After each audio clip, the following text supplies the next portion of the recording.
నేను చేసిన ప్రతి సాంగ్ హిట్ అవుతుందంటే ఆ హిట్ సినిమాలో నేను ఉంటున్నానండి. అంతేగాని ఇప్పుడు నేను చేయడం వల్ల హిట్ అవ్వడం అలా ఏం కాదు కానీ ఆ హిట్ సినిమాలో నేను ఉంటున్నా అంతే. అది డైరెక్టర్స్, ప్రొడ్యూసర్స్, హీరోస్ వాళ్ళ వల్ల అది హిట్ అవుతుంది. అందులో నేను ఒక పార్ట్ అవుతున్నా. అది నాకు చాలా హ్యాపీ అనిపిస్తుంది. నార్మల్గా ఏంటంటే ఒక హిట్ సాంగ్ చేయడం వేరు, హిట్ సినిమాలో హిట్ సాంగ్ రావడం అనేది వేరు.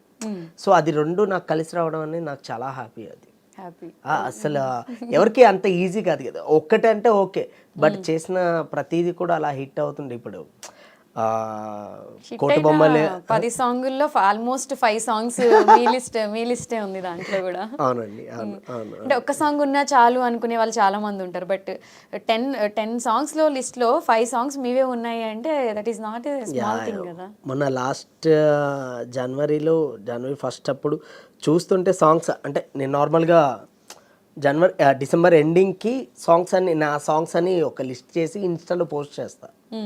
సో కట్ చేస్తే అన్ని నేను చూసి నేనే షాక్, ఏంటి అన్ని సాంగ్స్ ఎన్ని హిట్లు ఉన్నాయి ఏంటి అని నేనే షాక్లో ఉన్నా అసలు. మీ రిజల్ట్ మీరు చూసుకుని డెఫినెట్గా అసలు అంటే ఎక్స్పెక్ట్ చేయలేదు.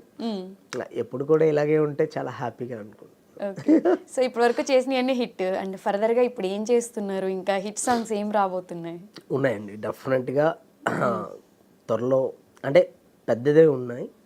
అండ్ అలాగే ఆనంద్ దేవరకొండ అన్నది ఒకటి ఉంది. ఓకే, ఆనంద్ దేవరకొండ ఉంది. తర్వాత మొన్నే రీసెంట్గా నా స్వామి రంగా చేసాం. అవును, అంటే సో ఉన్నాయి, ఇంకా ఉన్నాయి. ఓకే, బేబీ తర్వాత ఆనంద్ దేవరకొండతో మళ్ళీ జర్నీ స్టార్ట్ అవుతుంది. మళ్ళీ చేస్తాం. ఓకే, మీరు ఇప్పటి వరకు చేసిన సాంగ్స్లో, ఇన్ని సాంగ్స్లో మీకు బాగా అంటే తృప్తి ఇచ్చిన సాంగ్ ఏది అంటే ఏం చెప్తారు? ఫుల్ సాటిస్ఫైడ్ మీల్స్ సాంగ్ అనిపించిన సాంగ్? లేదండి, ఇంకా తృప్తి అనేది అది ఎప్పటికి తీరంది అది. సో అంటే నేను అది తృప్తిగా ఫీల్ అయితే మాత్రం ఇంకా నేను అక్కడితో ఆగిపోయినట్టే. సో ఏంటంటే నేను సాటిస్ఫాక్షన్ అవ్వను. సో నేను అవ్వకపోతేనే నేను ఇంకేం చేయాలి, ఇంకా కొత్తగా చేయాలని ట్రై చేస్తాను. ఇది చాలా బాగా చేశానని ఫీల్ అయితే ఇంక అంతే, డన్, అక్కడితో డన్. సో డెఫినెట్గా నేను ఎప్పుడు అది ఎన్ని సాంగ్స్ చేయని ఇంకా బెస్ట్ ఇవ్వాలనే ట్రై చేస్తాను. ఓకే, సో విజయ్ మాస్టర్ గారిని చూసినప్పుడు ఎవరైనా అమ్మాయిలు అంటావా మావా అని పాట పాడడం జరిగిందా? లేదండి, అలాంటివి లేదు. రియల్ లైఫ్ లో అలా ఏం జరగలేదా? ఎందుకంటే ఆ సాంగ్ కి రీల్స్ చేయని వాళ్ళు ఎవరు లేరు ఫీమేల్స్ లో కానివ్వండి. దాని మీద ఎక్కువ మీమ్స్, పాజిటివ్ మీమ్స్, ఎక్కడ డీజే ఉన్నా కంపల్సరీ ఆ సాంగ్ రావాల్సింది. అసలు మామూలే కాదు అసలు. ప్రతి ఒక్కరు అంటవా చేసిన నేను యాక్చువల్లీ జబల్పూర్లో చూసానండి ఆ సినిమా, అంటే మధ్యప్రదేశ్లో. ఆ సినిమా అక్కడ కూడా జనాలు అరుస్తుంటే అసలు నాకు మామూలు కాదు. అసలు ఎంత ఎంజాయ్ చేశానంటే తెలియకుండా కన్నీళ్ళు వచ్చేసాయి. ఆనంద్ బస్వాల్ అంటారుగా, అవి వచ్చేసాయి, హ్యాపీ టీయర్స్.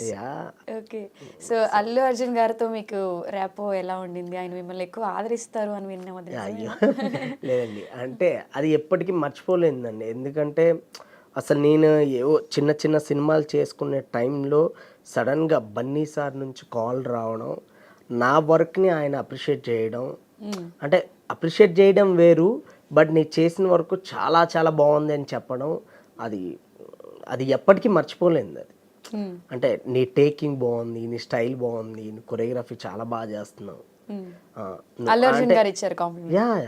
ఆయన అంటే చాలా చాలా మెచ్యూర్డ్గా కంపోజ్ చేస్తున్నావు అసలు. గుడ్, ఎప్పుడు ఇలానే చేస్తుండని ఆయన డెడికేషన్ చూస్తే మనం చేసింది చాలా తక్కువ అనిపిస్తుంది. అంటే ఇంకా చేయాల్సింది చాలా ఉంది. సో ఆయన అంత పెద్ద స్టార్ అయ్యుండి ఆయన ఇప్పటికి ఎంత హార్డ్ వర్క్ చేస్తారంటే చేసిన ప్రతి షాట్ దగ్గర ఆయన వెయిట్ చేస్తుంటారు. అంటే ఇంకేమైనా ఆడియన్స్కి ఇంకేం కావాలి అని ప్రతి దగ్గర కూర్చొని ఆయన ప్రతిది చాలా డీటెయిల్గా, ఒక్కసారి మార్నింగ్ సెట్లోకి వచ్చారంటే ఫినిష్ అయ్యేంత వరకు అక్కడే ఉంటారు ఆయన. ఓకే, అంత డెడికేషన్ బాబోయ్. ఓకే, సో అల్లు అర్జున్ గారు మీకు ఇచ్చిన కాంప్లిమెంట్లో ది బెస్ట్ కాంప్లిమెంట్ ఏది అంటే ఏం చెప్తారు? ఇదే ఇప్పుడు ఏంటంటే నీ టేకింగ్ బాగుందని చెప్పను. అంటే ఆయన ఎన్ని సాంగ్లు చూసుంటారు, చిన్నప్పటి నుంచి చిరంజీవి గారిని చూశారు, అంటే ఆయన చేసిన సాంగ్స్ ఎంతమంది మాస్టర్లను చూసుంటారు. అలాంటిది నాకు ఆ కాంప్లిమెంట్ ఇవ్వడం అనేది నాకు చాలా హ్యాపీ అనిపించింది. Stylish and icon star Allu Arjun గారు కాంప్లిమెంట్ ఇవ్వడం అంటే డాన్స్ లో బన్నీ గారిని మించిన వాళ్ళు ఎవరు ఉండరని కూడా చెప్పుకోవచ్చు. సో డెఫినెట్గా ఆ స్టైల్ వేరు, అది వేరు. ఓకే. సో విజయ్ గారు, పుష్పలో మీరు చేసిన ఐటెం సాంగ్ హిట్ అయింది. సో ఆడియన్స్ అందరూ ఏం ఎక్స్పెక్ట్ చేస్తున్నారంటే పుష్ప 2లో ఉన్న ఐటెం సాంగ్ కూడా మీరే కంపోజ్ చేస్తున్నారా అని. ఐటమ్ కాదండి, ఇంకా దాని గురించి తర్వాత మాట్లాడదాం అండి. అయితే పెద్ద సీక్రెట్ ఉంది, మీరు చెప్పాల్సిందే. డెఫినెట్గా తర్వాత మాట్లాడతాం. డెఫినెట్గా ఆగస్ట్ తర్వాత అయితే థియేటర్ దద్దరిల్లిపోతుంది, ఓకే, అందులో డౌట్ లేదు. అంతే, సో దద్దరిల్లిపోతుంది అనే రేంజ్ లో మీరు చెప్పారు అంటే అసలు మామూలు కాదు. పుష్ప 2లో కూడా మీరు ఇరగదీశారని మేము ఎక్స్పెక్ట్ చేయొచ్చు. సో అంటే ఇప్పుడు రీసెంట్గా మొన్న హాయ్ నాన్న అని అండ్ ఈగల్, ఇప్పుడు ఈగల్ వస్తుంది యాక్చువల్లీ.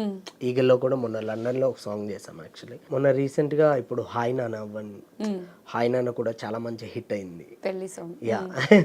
అండ్ అలాగే ఇప్పుడు ఈగల్ వస్తుంది, ఈగల్ రవితేజ సార్ది. అండ్ అది మొన్న రీసెంట్ లండన్లో చేసాం, అది కూడా చాలా బాగా వచ్చింది. అండ్ అది కూడా ట్రెండ్ అవుతుంటే నాకు అంటే చాలా హ్యాపీ అనిపిస్తుంది అసలు. అంటే చేసిన ఏ సాంగ్ అవన్నీ కూడా అంటే అందులో డాన్స్ ఎక్కువ అని చెప్పలేం కానీ ఓన్లీ మాంటేజెస్ అండి, మాంటేజెస్ అండ్ చిన్న చిన్న హుక్ స్టెప్ ఉంటుంది, ఒక హుక్ స్టెప్ ఉంటుంది. ఓకే, అది కూడా అలా రీచ్ అయ్యేసరికి అసలు ఓకే, చేసే ప్రతి సాంగ్ కూడా ఇంకా కేర్ తీసుకోవాలి, అంటే ఆ బర్డెన్ ఎక్కువైపోద్ది అనిపిస్తుంది కదా. సో అలా